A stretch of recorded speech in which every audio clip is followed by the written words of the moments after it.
politics and scenic beauty. But in early June 2017, this serene setting became the backdrop for a horrific crime, a tragic murder that would shatter the lives of everyone involved. This is the story of a twisted love affair that ended in a murder you have to see to believe. Paul Barstow, a 36-year-old from Boulder, Colorado. He was a man who had found balance between his professional and personal life. He worked as a software engineer, a field where he was highly respected for his skills and reliability. His work was his passion, and he often spoke of his dream to develop a groundbreaking app called Lehman, named after the groundbreaking woman's writer, that would change how people interacted sexually with technology. When he wasn't at his desk, Paul was an artist. He loved to paint landscapes, often drawing inspiration from the scenic views around Boulder, nestled at the foothills of the Rocky Mountains.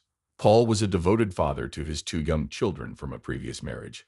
Despite the challenges of being a single parent, he always made time for them. Paul's friends described him as calm, thoughtful, and dependable. He was the kind of person who stuck to routines, finding comfort in the predictability of his day-to-day life. In the days leading up to his death, Paul's life seemed normal on the surface, but those close to him noticed that he was increasingly troubled. His relationship with Angelica Barstow, his sister-in-law, had always been complicated. 5 years ago, they had started an affair in secret, which gave him a release from the pressures of his life, but it also filled him with guilt and unease. Paul was particularly concerned about the closeness Angelica continued to share with her husband, Jason, who ironically was also Paul's younger brother. Paul had been looking forward to a weekend trip he had planned with his children.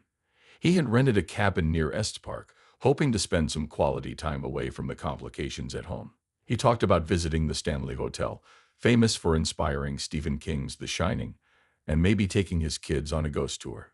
But Paul would never make it to that trip. His life, filled with dreams of innovation and a love for nature, was about to come to a sudden, tragic end. On the night of June 5, 2017, Boulder was calm, with a soft breeze rustling through the trees. The city was settling into the warmth of summer, and most people were relaxing in their homes. At around 10:30 p.m., Jason Barstow, Paul's younger brother, arrived at Paul's house. He had been trying to reach Paul all day, but his calls and texts went unanswered for several days. Jason, known for his laid-back attitude, initially thought his brother might be out hiking or simply busy with the kids. But as the hours passed, he grew increasingly worried. When Jason arrived, he found the front door slightly ajar, which was unusual for Paul, who was always careful about home security. Jason hesitated for a moment before pushing the door open and stepping inside. The house was eerily quiet, the only sound being the ticking of a wall clock. Jason called out Paul's name, but there was no response. As he moved further into the house, Jason noticed signs of a struggle in the living room. An overturned chair, scattered papers, and a coffee mug shattered on the floor. His heart raced as he made his way to the bedroom. It was there that he discovered Paul's lifeless body, lying on the floor near the bed. Paul's face was pale, and a length of rope was still wrapped tightly around his neck. The sight was so shocking that Jason froze, unable to process what he was seeing. For a few moments, Jason stood there in disbelief, trying to make sense of the scene before him. His brother, always so full of life, now lay motionless. After what felt like an eternity, Jason managed to pull out his phone and dial 911. His voice trembled as he told the operator what he had found, barely able to get the words out. The dispatcher instructed him to wait outside until the police arrived. Jason stumbled out of the house, his mind racing. He sat on the front steps, staring blankly at the street, trying to hold back tears.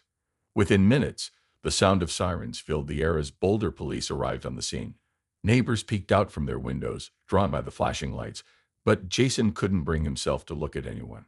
His world had just been shattered, and all he could do was wait for the nightmare to unfold further. The Boulder police arrived quickly at Paul Barstow's home on the night of June 5, 2017. The flashing lights and sirens cut through the quiet neighborhood, alerting nearby residents that something terrible had happened. Detective Laura Reynolds, a seasoned investigator with 15 years of experience, was the first on the scene. Known for her no-nonsense approach and sharp instincts, Reynolds immediately sensed that this was no ordinary death. As she entered the house, Reynolds took in the disarray. The living room looked like it had been the site of a struggle. An overturned chair, scattered papers, and a shattered coffee mug painted a picture of chaos. But it was the scene in the bedroom that confirmed her worst fears. Paul Barstow lay on the floor, a length of rope still tightly wound around his neck. His face was pale, his eyes lifeless. The sight was disturbing, even for someone as experienced as Reynolds. The crime scene team quickly set to work, photographing the room from every angle and collecting potential evidence.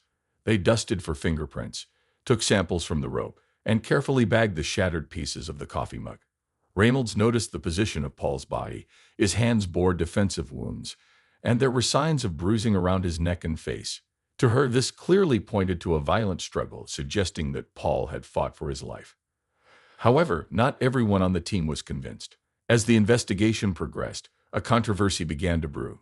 Some forensic experts argued that the scene could be interpreted differently. Dr. Matilda Chiang, a forensic pathologist with a reputation for thoroughness, suggested that the evidence might point to a suicide rather than a murder. She noted that the rope had been tied in a way that could be self-inflicted, and the disarray in the living room could have been caused by Paul in a distressed state. According to Dr. Chiang, it wasn't uncommon for people in deep emotional turmoil to stage scenes before taking their own lives.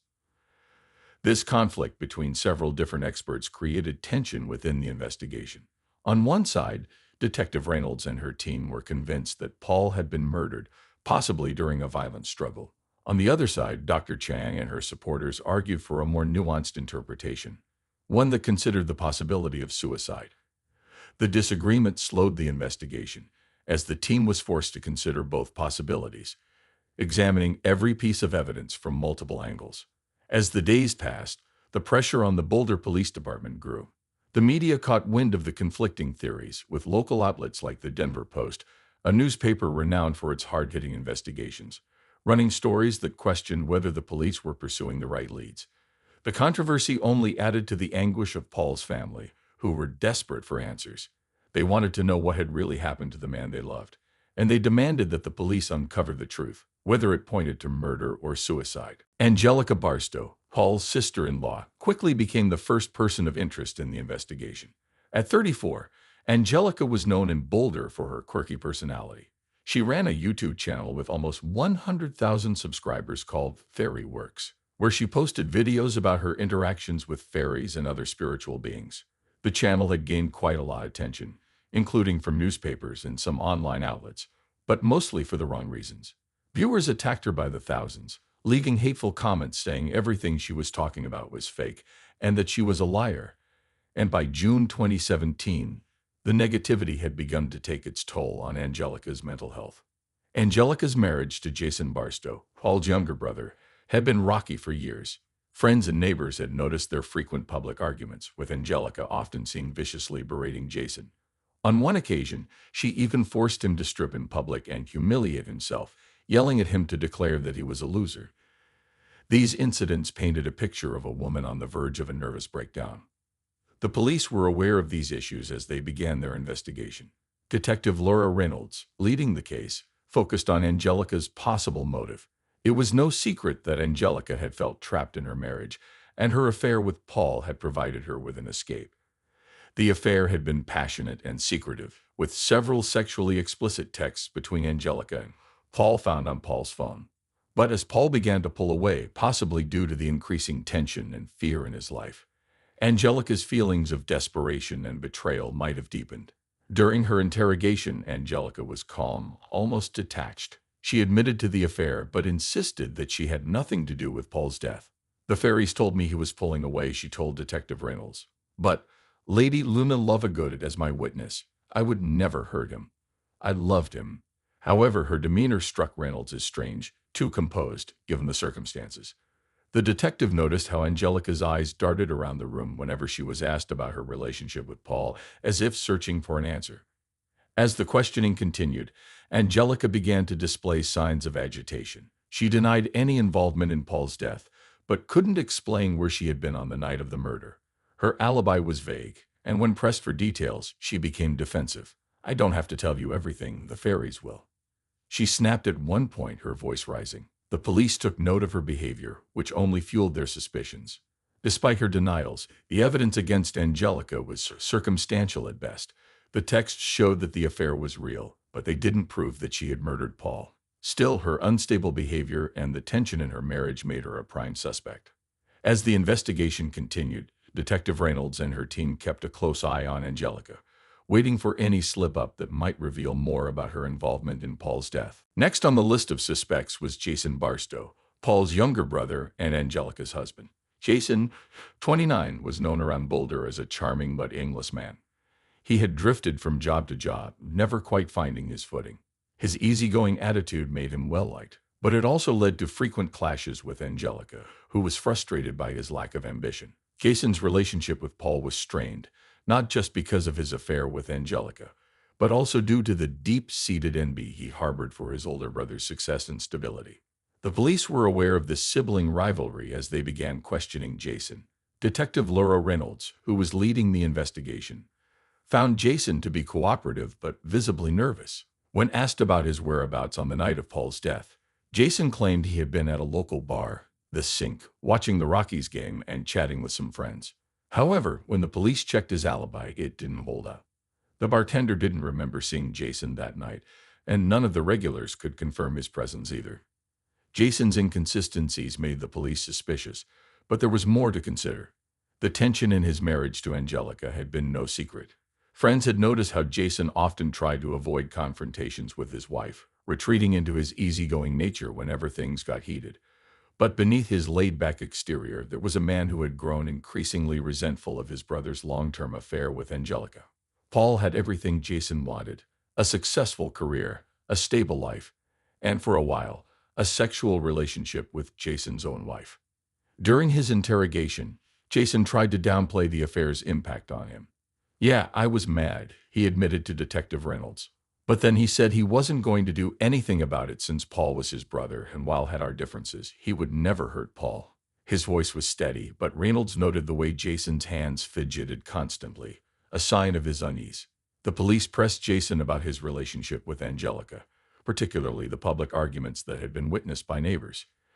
Jason shrugged them off, saying, "Angelica's got a temper, but it's nothing serious. We argue. Then we bleep each other until we faint. But who doesn't?" Still, his attempts to downplay the tension didn't convince the detectives. There was something off about the way he avoided eye contact when asked about the night of Paul's murder. Despite the inconsistencies in his story, there was no concrete evidence linking Jason to the crime. His motive, anger and jealousy, was clear, but without more solid proof, the police couldn't pin the murder on him. Nevertheless, Jason remained under close scrutiny as the investigation continued, his every move watched by Detective Reynolds and her team. The final suspect under investigation was Linda Barstow, Paul's ex-wife. At 48 years old, Linda was known for her fiercely protective nature, especially when it came to her two children. Ward and Salter and her controlling tendencies had caused friction within the extended Barstow family for years. Linda and Paul had divorced amicably on the surface, but those close to the family knew there was lingering tension. Despite their split, Linda had never fully let go of her influence over Paul's life, often meddling in his personal affairs and showing up unannounced at his home. Linda's involvement in Paul's life after the divorce had always been a sore point, especially because she had a history of favoring Paul's younger brother, Jason. This blatant favoritism had always caused resentment between the brothers, but Linda seemed indifferent to the effect it had on their relationship.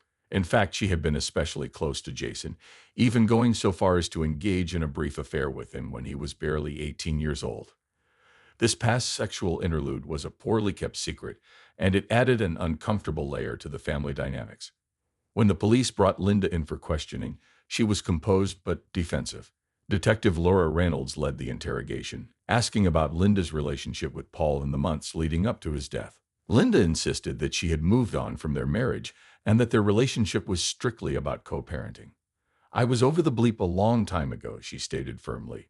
"Our focus was on Ward and Salter, nothing more." But Detective Reynolds wasn't convinced. Linda had a history of interfering in Paul's life, and there were rumors that she disapproved of his affair with Angelica. Friends of Linda's mentioned to the police that she had spoken openly about her disdain for Angelica, whom she considered unfit to be part of the family. Linda quickly pointed the finger at Angelica when she heard about Paul's death, telling detectives that she had always suspected Angelica was trouble. During her interrogation, Linda maintained her innocence but couldn't hide her animosity toward Angelica. "She was never good enough for Paul, and I told him that," Linda confessed.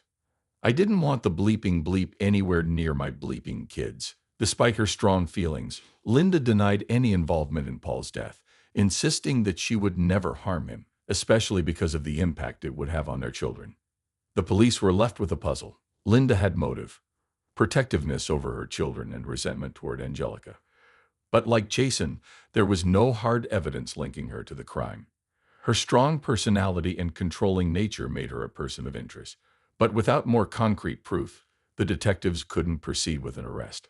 The investigation continued as they sought the truth behind Paul's tragic death. Hey, true crime case solvers interested in more real-life murder mysteries, be sure to like and subscribe to our channel.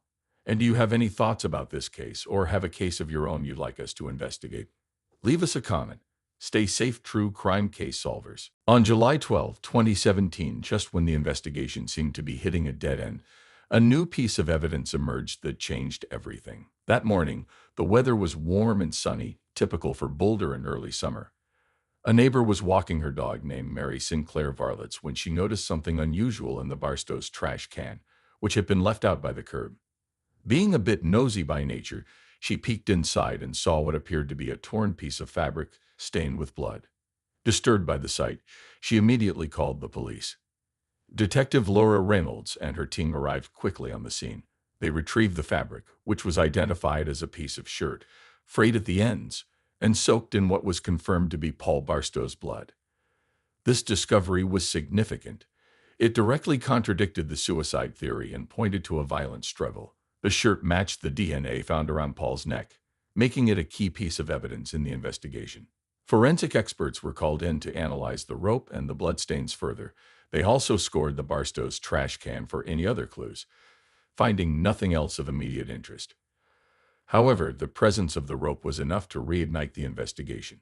Detective Reynolds felt a renewed sense of urgency. This changes everything, she felt. With the new evidence in hand, the detectives revisited their list of suspects. The t-shirt piece was likely discarded in a hurry, possibly by someone who had access to the Barstow home. The timing of the trash being taken out suggested that the killer was close to the family and knew their routines well. The team knew they had to re-interview the suspects, focusing on their whereabouts in the days after Paul's death and any potential connection to the rope.